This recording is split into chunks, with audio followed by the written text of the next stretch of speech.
Jai Hind everybody, welcome back on Defense Days. Today we are discussing all the questions जो science में आए हुए हैं 2025 के फर्स्ट पेपर सीडीएस में।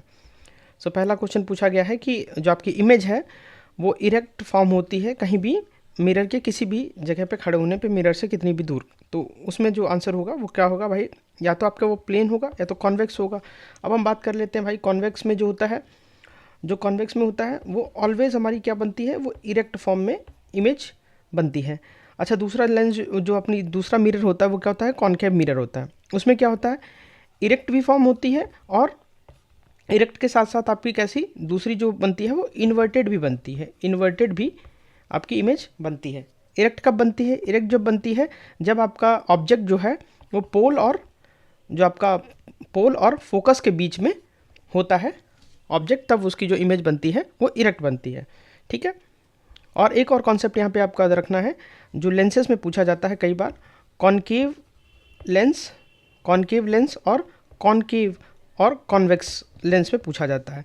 तो लेंस में पूछा जाता है क्या, कॉन्वेक्स लेंस और कॉन्वेक्स लेंस क्या होते हैं। जैसे कॉन्वेक्स जो होता है वो क्या होता है, कन्वर्जिंग होता है, कन्वर्जिंग लेंस, कन्वर्जिंग लेंस होता है। और आपका जो कॉनकेव लेंस होता है वो क्या होता है, डाइवर्जिंग होता है, डाइवर्जिंग लेंस होता है। तो ये भी क्वेश्चन पूछा गया है कई बार। सेकेंड क्वेश्चन यहाँ पे है, the rule that determine direction of magnetic field. Magnetic field किस रूल के द्वारा हमें जो है डिटरमाइन की जाती है। तो इसका क्वेश्चन का आंसर है राइट हैंड थंब रूल के द्वारा। इसको हम क्या बोलते हैं, मैक्सवेल ने दिया था। इसमें क्या होता है भाई, जो करंट, जो आपकी करंट कैरिंग कंडक्टर जो होता है, जो हमारी जिधर करंट है उसकी तरफ अगर हम अपना थंब रखें, थंब का डायरेक्शन अगर हम करंट की तरफ रखें, तो जो हमारी फिंगर्स, जिस तरफ हमारी फिंगर्स होंगी, फिंगर्स का डायरेक्शन क्या डिसाइड करेगा, उसकी मैग्नेटिक फील्ड को डिसाइड करेगा कि मैग्नेटिक फील्ड किस तरफ बन रही है। तो अगर हम, ये हमारा कंडक्टर है और इसमें करंट फ्लो हो रही है, अगर हम फ्लो की जो करंट फ्लो है उसकी तरफ अगर हम क्या रखें, अपना थंब को रखते हैं यहाँ पे, तो ये हमारी फिंगर्स जो होंगी कुछ इस तरीके से बनेंगे और मैग्नेटिक फील्ड दिखाएगा कि उस तरफ मैग्नेटिक फील्ड है। तो मैग्नेटिक फील्ड के लिए राइट हैंड थंब रूल होता है। अब हमने कल वाले पेपर में हमारा देखा था, जो हमारे फ्लेमिंग के भी राइट हैंड रूल और लेफ्ट हैंड रूल कई बार पूछे जाते हैं। तो बेसिक डिफरेंस जो है, दोनों में करंट होता है, जो हमने बात की थी, दोनों में क्या होता है, F B I, F B I, F मतलब फोर्स, यहाँ पे फोर्स, बी मतलब मैग्नेटिक फील्ड और आई मतलब करंट, करंट। अच्छा, करंट में ही सिर्फ डिफरेंस होता है। जो राइट हैंड रूल होता है उसमें जो होती है आपकी क्या, इंड्यूस करंट होती है, इंड्यूस्ड करंट होती है। और लेफ्ट हैंड में क्या होता है, उसमें होती है हमारी कन्वेक्शनल करंट, कन्वेक्शनल करंट। तो ये बेसिक डिफरेंस है आपका। अब यहाँ पे एक जो आपका न्यूमेरिकल आ रखा है, a motorcycle has initial velocity, यहाँ पे इनिशियल वेलोसिटी दे रखी है 5 मीटर पर सेकेंड और टाइम दे रखा है 3 सेकेंड। 3 सेकेंड के बाद कितनी हो जाती है, 7 मीटर पर सेकेंड हो जाती है। तो उसने पूछा है कि भाई जो 3 सेकेंड के अंदर उसका डिस्प्लेसमेंट कितना रहा होगा। तो भाई फाइनल वेलोसिटी से जो डिस्प्लेसमेंट होता है वो कैसे निकालते हैं हम, s is equal to V plus U upon 2 into T, कितने टाइम में वो हुआ है। तो हम जो हमारा v दे रखा था, बाद का जो वेलोसिटी थी वो कितना हो रहा था, 7 हो जा रहा था, और पहले की जो थी वो 5 थी, और अपॉन 2 इंटू टाइम कितना देखा था, 3 सेकेंड दे रखा था। तो 7 and 5 is equal to 12 upon 2 into 3, तो ये जाएगा 6 टाइम, ये आपका आ गया 18 मीटर। तो answer is B. Next question पे आ जाते हैं हम, the minimum power required to lift a mass of 50 kg up to the vertical distance of 8 metre. 8 metre उठाने के लिए जो 50 kg का कोई भी मास है उसको अगर हम ऊपर की तरफ उठाते हैं वर्टिकली, तो 10 सेकेंड आपका जो है, इन 10 सेकेंड्स में हमको उठाना है। तो उसमें पूछा गया हमारा आपका पावर पूछा गया है, मिनिमम पावर रिक्वायर्ड, पावर पूछा गया है। तो पावर क्या होगा, यहाँ पे पावर मतलब जो हमारा mgh, यहाँ से mgh हम निकालेंगे क्योंकि मास है, हमें g भी दे रखा है, h दे रखा है, h उसने वर्टिकल हाइट भी दे रखी है। अच्छा, जो आपका वर्क डन अगेंस्ट जो ग्रेविटी होता है, वर्क डन करना पड़ा होगा, जितना उसने पावर लगाया होगा मतलब उसने वर्क किया होगा, वर्क जितना किया होगा ग्रेविटी के खिलाफ किया होगा क्योंकि ऊपर की तरफ उठा रहा है। तो सीधी सी बात है भाई, मास कितना है उसने 50 दे रखा है, जी हमको दे रखा है, जी हमें दे रखा है 10, और हाइट उसने दे रखी है 8 मीटर की हमें उठानी है, 8 मीटर तक उठाना है। और टाइम दे रख जो आपका वर्क होगा, पावर बराबर क्या होता है हमारा, वर्क अपॉन टाइम। तो वर्क हमने इतना कर रखा और टाइम जो है हमारा लगा है 10 सेकेंड। तो 10 से 10 कैंसिल आउट हो गया, 400 वाट जो होगा। हाँ, ये यहाँ पे जो है इस तरीके से हमारा पावर जो होगा is equal to work upon time से हम इसको करेंगे। नेक्स्ट क्वेश्चन जो है हमारा 25 क्वेश्चन नंबर जो दे रखा है कि which one among the following statement is not correct, correct नहीं है पूछा है यहाँ पे। ये कई बार जो क्वेश्चन है वो करेक्ट और नॉट करेक्ट में काफ़ी कंफ्यूजिंग क्रिएट होता है, लेकिन जब भी आप क्वेश्चन को करें तो ये नॉट जो है ना उसको अंडरलाइन कर लें ताकि पता चले कि भाई करना क्या है उस क्वेश्चन में हमको। All body in a universe attract to each other due to the gravitational force. बिल्कुल भाई, जितने भी यूनिवर्स में बॉडीज़ हैं वो एक दूसरे से ग्रेविटेशन के कारण ही अट्रैक्ट हो रही हैं।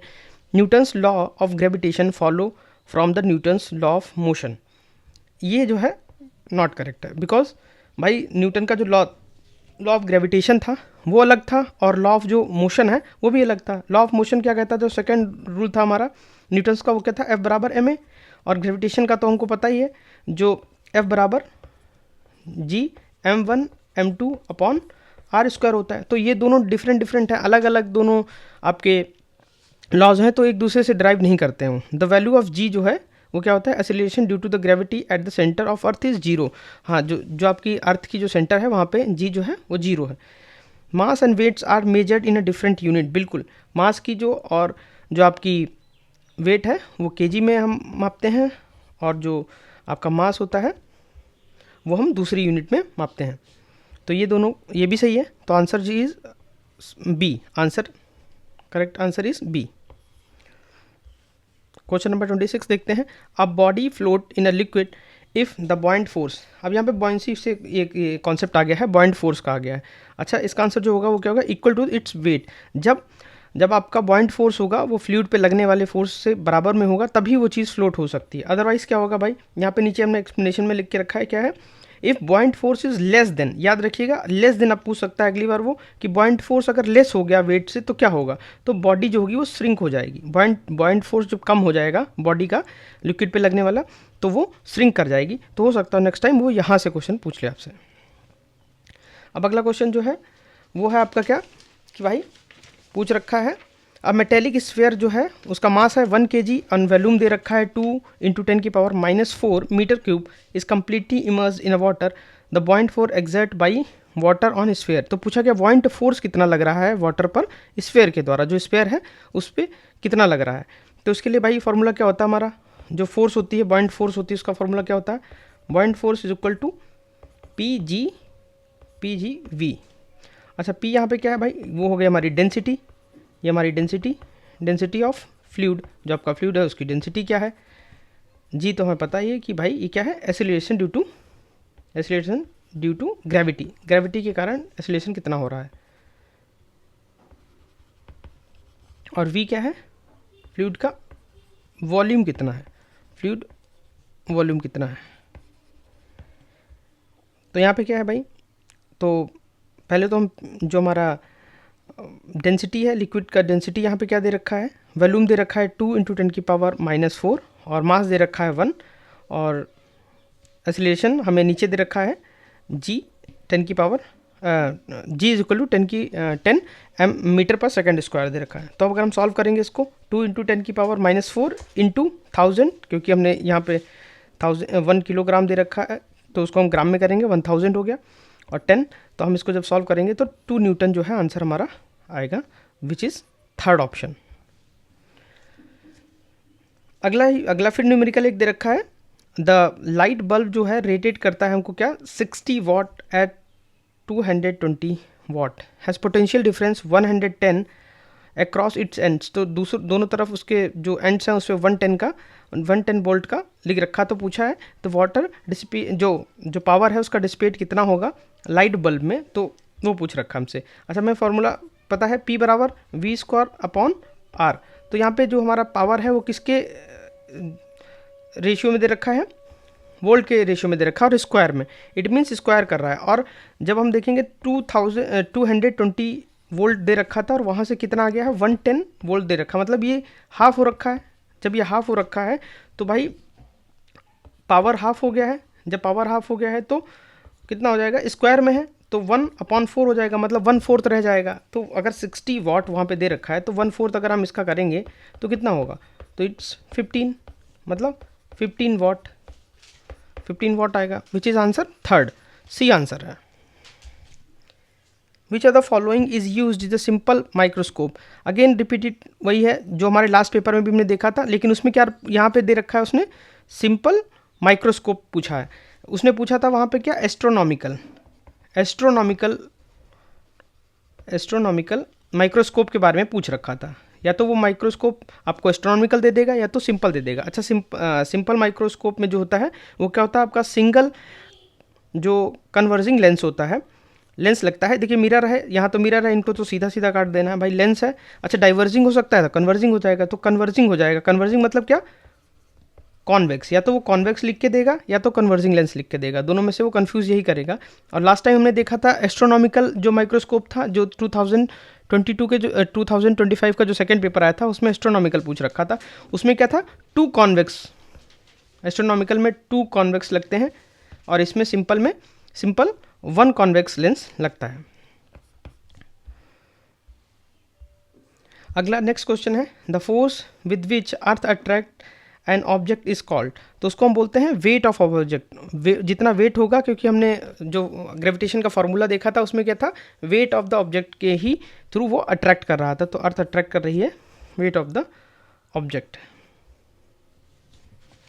नेक्स्ट क्वेश्चन जो है 51 क्या है भाई हमारा, यहाँ से वो दे रखा है हमें आइसोबार्स, आइसोटोप और आइसोन्यूट्रॉन के बारे में कई बार क्वेश्चन पूछा जाता है सीडीएस के अंदर।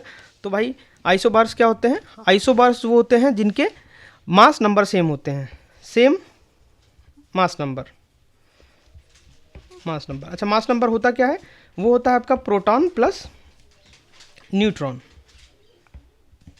जो मास नंबर बनता है वो प्रोटॉन प्लस न्यूट्रॉन से बनता है। और एक होता है एटॉमिक नंबर। एटॉमिक नंबर कैसे बनता है, वो बनता है आपका सिर्फ नंबर ऑफ प्रोटॉन से। तो भाई मास नंबर जो होता है वो होता है isobar is equal to mass number, तो वो मास नंबर आपका दिखाएगा। जैसे मास नंबर का अगर हम एग्जांपल देखें तो एग्जांपल कौन कौन से हो सकते हैं, वो हो सकते हैं आर्गन, क्योंकि 18 आर्गन जो होता है उसका 40 मास नंबर होता है, और दूसरा जो क्या होता है कैल्शियम, उसका भी 40 होता है। ठीक है, तो ये दो हमारे हो गए एग्जाम्पल आइसोबार के।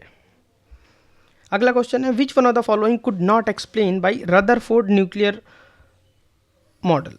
जो रदरफोर्ड का न्यूक्लियर मॉडल हुआ था उसमें क्या नहीं, फिर वही बात है, नॉट यहाँ पे आ गया है, नॉट को क्लियर कर लेना है।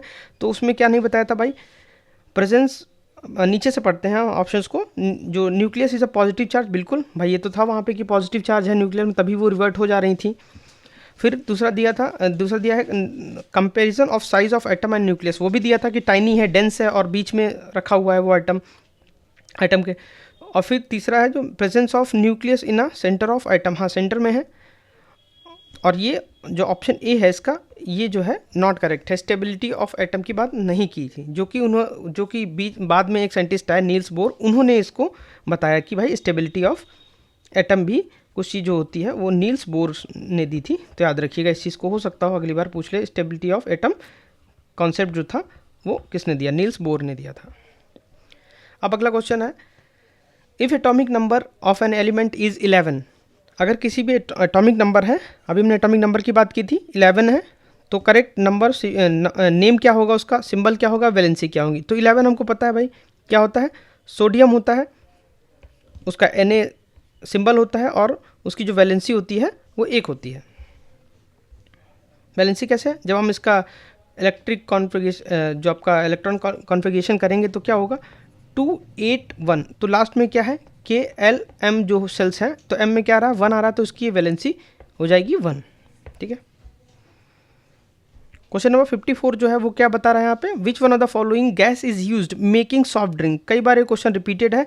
सॉफ्ट ड्रिंक बनाने के लिए क्या भाई यूज़ होता है हमारा, वो है CO2। जो आपकी फिश जैसी आवाज़ आती है, जो टेस्ट होता है, शार्प टेस्ट होता है, लगता जाके है आपके थ्रोट में, और जो फिश होता है उसको कार्बोनेटेड जितने भी बेवरेजेज हैं उसको बनाने के लिए CO2 गैस यूज़ होती है आपकी।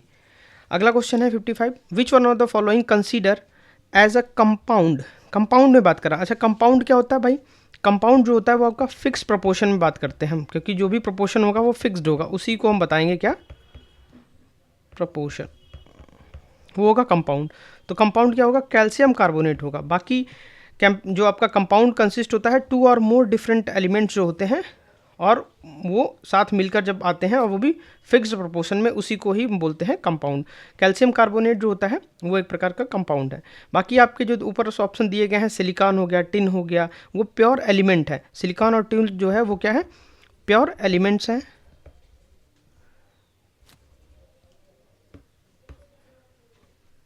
ये प्योर एलिमेंट है हमारे। और शुगर जो है वो क्या हमारा फिजिकल मिक्सचर है, ये आएगा हमारे फिजिकल मिक्सचर के कैटेगरी में।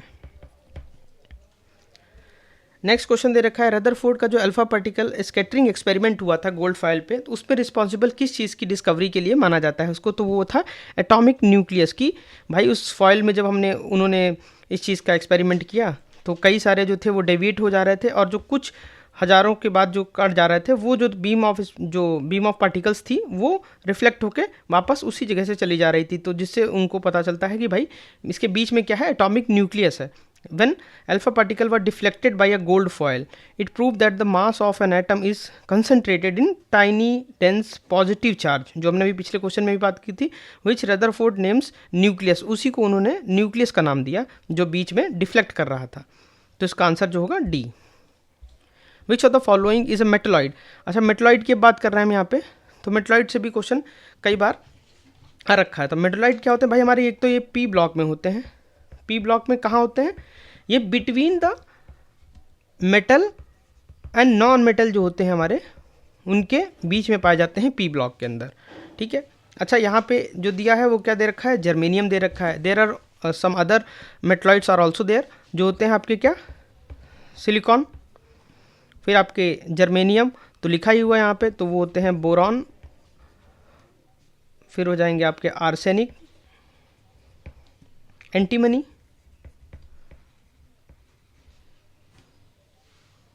तो ये हमारे जो हैं अदर मेटलॉइड्स और ऑल्सो देयर। अगला क्वेश्चन है, विच one of the following is not explained. Not explain Dalton atomic theory में क्या नहीं एक्सप्लेन किया गया था। Law of conservation of mass बिल्कुल था।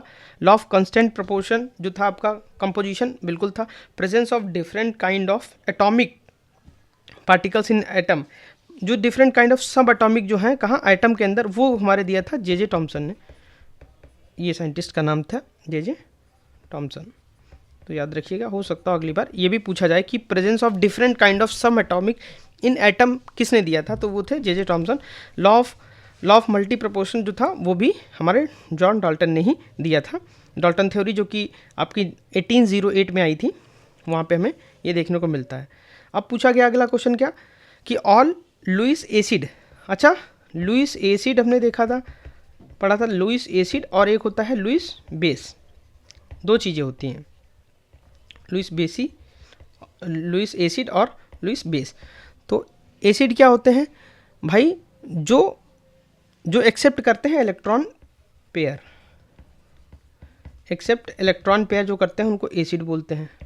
जो डोनर होते हैं इलेक्ट्रॉन पेयर के, वो क्या होते हैं, वो होते हैं हमारे लुईस बेस। जिसका बेस मजबूत होगा भाई, वही पेयर जो है डोनेट कर पाएगा। डोनेट करने का मतलब क्या है, उसका बेस मजबूत होना चाहिए, तो बेस जो है वो डोनेट करते हैं, याद रखिएगा। तो यहाँ पे जो है वो क्या है, ऑप्शन ए। क्यों, क्योंकि भाई 3CO3 पॉजिटिव है, तो वो जो एक्सेप्टेबल डेफिशिएंसी रखता है तो वो ले सकता है, उसके पर जो है लेने की क्षमता है, मतलब एक्सेप्ट करने की क्षमता है किसको, इलेक्ट्रॉन पेयर को, तो वो इसलिए जो है ऑप्शन ए इज यहाँ पे करेक्ट। अच्छा, अगला क्वेश्चन जो आ रखा है यहाँ पे 60, number of electron present in species जो आपकी हैं H2+ हीलियम दे रखा है, हाइड्रोजन दे रखा है फिर से, एंड ऑक्सीजन। तो यहाँ पे क्या है भाई, जो हमारा हाइड्रोजन है, 2 हाइड्रोजन में 2 इलेक्ट्रॉन हो गए, लेकिन 2 हाइड्रोजन में तो 2 हो गए, लेकिन उसने +1 दे रखा है, मतलब वो प्लस अभी एक और इलेक्ट्रॉन जो है डोनेट करेगा। जब एक डोनेट करेगा तो 2 - 1 क्या हो जाएगा, 1 हो जाएगा। हीलियम में तो हमें पता है 2 होते हैं तो 2 रहेंगे, और हाइड्रोजन में हाइड्रोजन 2 फिर दे रखा है, लेकिन कोई भी उस पर ऊपर सिंबल नहीं दे रखा है तो 2 ही रहेगा। ऑक्सीजन में O2 में कितने होंगे, 8 दूनी 16, मतलब 16, लेकिन +1 दे रखा है तो -1 करेंगे, इसमें 15 होगा। तो जिस भी ऑप्शन में 1, 2, 2, 15 होगा वो आंसर होगा। It means A option is right. Which instruction is use to measure the blood pressure, जबकि मैनुअली जो होता है ब्लड प्रेशर को किससे जांचा जाता है, तो उस मशीन का नाम होता है भाई, जो ऑप्शन ए में दे रखा है आपका। अभी मशीन जो क्या करती है वो मापती है, और जो आपका नॉर्मल ब्लड प्रेशर होता है वो क्या होता है, 120/80 जो मापा जाता है, वो हमारा जो ब्लड प्रेशर होता है। नेक्स्ट क्वेश्चन क्या है, अब हम बात कर रहे हैं यहाँ पे नेक्स्ट क्वेश्चन में मायोपिया और हाइपर मायोपिया से भी बहुत सारे क्वेश्चन आपको देखने को मिल जाते हैं। तो भाई जो मायोपिया होती है वो क्या होती है, नियर साइटेडनेस होती है, जिसमें क्या होता है कि इंसान को मायोपिया में क्या होता है, आई बॉल, पहली बात तो आई बॉल जो होती है वो टू लॉन्ग हो जाती है, और कॉर्निया इज टू कर्व्ड हो जाती है। अब उसमें होता क्या है कि मेनली हम कॉनकेव जो मिरर होता है, जो कॉनकेव जो लेंस होता है उसका यूज़ करते हैं उसको करेक्ट करने के लिए। अच्छा, डाइवर्जिंग होता है, क्योंकि कॉनकेव जो लेंस होता है वो डाइवर्जिंग होता है, तो हम मायोपिया को सही करने के लिए कॉनकेव लेंस यूज़ करते हैं। अब हाइपर मायोपिया को वही कॉन्वेक्स लेंस जो होगा वो कन्वर्जिंग लेंस, उससे हम सही करेंगे। जो नेक्स्ट क्वेश्चन दे रखा है वो क्या है भाई हमारा, why does the rough endoplasmic reticulum look rough क्यों दिखाई देते हैं, तो वो रफ इसलिए दिखाई देते हैं क्योंकि उन पे क्या होता है, राइबोसोम्स चिपके रहते हैं, प्रेजेंस ऑफ राइबोसोम्स होता है RER में, इसीलिए वो आपको रफ दिखाई देते हैं। अगला क्वेश्चन है, which of the following is not plant hormone नहीं है, कौन सा नहीं है, तो वो है थायरॉक्सिन। थायरॉक्सिन क्या है, वो आपका एक एनिमल हार्मोन है, बाकी ये जितने भी हैं तीनों वो आपके एक प्रकार के प्लांट हार्मोन्स हैं। जबरलिन हो गया, एब्सिसिक एसिड हो गया, या ऑक्सिन हो गया, तीनों ही प्लांट हार्मोन्स हैं हमारे। नॉर्मल सिस्टोलिक प्रेशर क्या होता है, तो नॉर्मल सिस्टोलिक प्रेशर जो होता है वो आपका 120 होता है, जो अभी हमने बात की थी 120/80। तो नॉर्मल सिस्टोलिक मतलब जो ऊपर वाला पार्ट होता है वो क्या है, सिस्टोलिक, ये हमारा होता है सिस्टोलिक प्रेशर, ये होता है हमारा डायस्टोलिक प्रेशर जो 80 होता है। Sponge belong to which one of the following phylum. अच्छा, फोलम पर हमने कल ही क्वेश्चन पढ़ा था, जो हमने पढ़ा हुआ था, kids prefer fried over green spinach, तो वहाँ से हमने देखा, तो जो फोलम है कौन सा, वो होगा आपका पॉरीफेरा। पॉरी मतलब ही होता है कि भाई जहाँ पे छिद्र होते हैं, जहाँ पे पोर्स होते हैं, तो पॉरीफेरा जो होगा उसका राइट आंसर होगा। लैक्टोज पूछा गया है, लैक्टोज इज मेड ऑफ, किससे बना होता है, तो लैक्टोज जो होता है वो आपका ग्लूकोज और ग्लाइक्टोज से बना होता है, जो कि मिल्क में पाया जाता है। तो लैक्टोज क्या होता है, ये डाइसेक्राइड होता है, डाइसेक्राइड, मोनोसेक्राइड और पॉलीसेक्राइड, हमने कल एक क्वेश्चन में देखा था, कल के पेपर में भी आया था, तो ये क्या होता है, डाइसेक्राइड होता है, डाइसेक्राइड, जिसको बोलते हैं डाई मतलब डबल शुगर के उसे बना होता है, और जो मिल्क में पाया जाता है, लैक्टोज जो होता है वो मिल्क के अंदर पाया जाता है। अगला क्वेश्चन है, the enzyme which catalyze the same reaction but have a different amino acids compositions are commonly known as। देखिए आइसो मतलब सेम होता है, तो आइसो सब में लगा हुआ आइसो, तो भाई आइसो एंजाइम आइसो मतलब सेम होता है, और एंजाइम मतलब डिफरेंट जो होता है, उनका अमीनो एसिड डिफरेंट होता है, सेम रिएक्शन को काम करना जो है उनका सेम है, तो आइसो एंजाइम कहलाते हैं वो। तो ये क्वेश्चन कई बार पूछा गया, और इसमें अलग 3 तरीके से क्वेश्चन को पूछता है, और पिछले 3-4 सालों में कई बार पूछा गया है। हाउ मेनी कार्बन आइटम्स पूछा है, इसमें कार्बन आइटम्स कितने होते हैं, प्यूवरेट जो आपका मॉलिक्यूल्स होता है उसके अंदर पूछा गया है, तो उसमें कितने होते हैं भाई, वो तो हमारे 3 होते हैं प्यूवरेट में। अच्छा, ये हम यहाँ पे देखते हैं, जो मेन है यहाँ से, ग्लूकोज के अंदर 6 कार्बन होते हैं, वो साइटोप्लाज्म में जो साइटोप्लाज्म में क्या होता है 3, जो प्यूवरेट होते हैं वो 3 होते हैं। और इसमें 3 तरीके से पूछता है क्वेश्चन। अब्सेंस ऑफ ऑक्सीजन जो होता है वो ईस्ट के अंदर होता है, जिससे क्या बनता है, एथेनॉल बनता है, कार्बन डाइऑक्साइड बनता है और एनर्जी रिलीज होती है।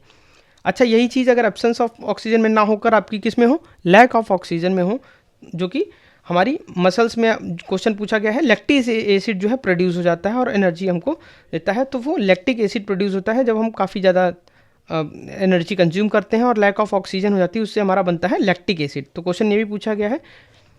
तो प्रेजेंस ऑफ ऑक्सीजन में क्या होता है भाई, माइटोकॉन्ड्रिया में जो होता है कार्बन डाइऑक्साइड होती है और वाटर होता है और एनर्जी रिलीज होती है। तो ये क्वेश्चन इतने प्रकार से यहाँ पे बन सकता है। तो ये इंपॉर्टेंट है, ये सीधा सीधा एनसीईआरटी में डायग्राम दिया गया है, वहीं से क्वेश्चन बार बार आता है। The human eye has a point that lacks photoreceptor cell.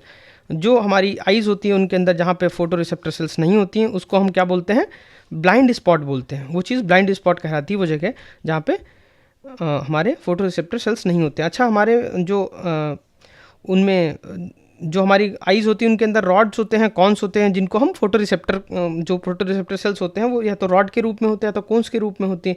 अब उनके पास जहाँ पे कहीं पे रूम, मतलब कहीं पे जगह नहीं है उनमें, तो क्या होगा, उससे ब्लाइंड स्पॉट क्रिएट हो जाएगा और वो क्या नहीं कर पाएंगे, लाइट और इमेज को डिटेक्ट ही नहीं कर पाएंगे, तो वो ब्लाइंड स्पॉट हो गया एक तरीके से।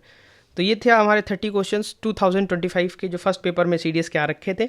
बाकी जो आपके अगर आपको फुल लेंथ जो टेस्ट, फुल लेंथ जो आपके PYQs हैं, उनको अगर आप देखना चाहते हैं तो हमारे इसी चैनल पे डिफेंस डेज पे ऑलरेडी हमने करके रखे हैं 6 ईयर्स के CDS के पेपर और 11 ईयर के NDA के पेपर, जहाँ पे आपको होलिस्टिकली पूरा का पूरा पेपर सॉल्व देखने को मिल जाएगा। Thank you so much again, मिलते हैं कल।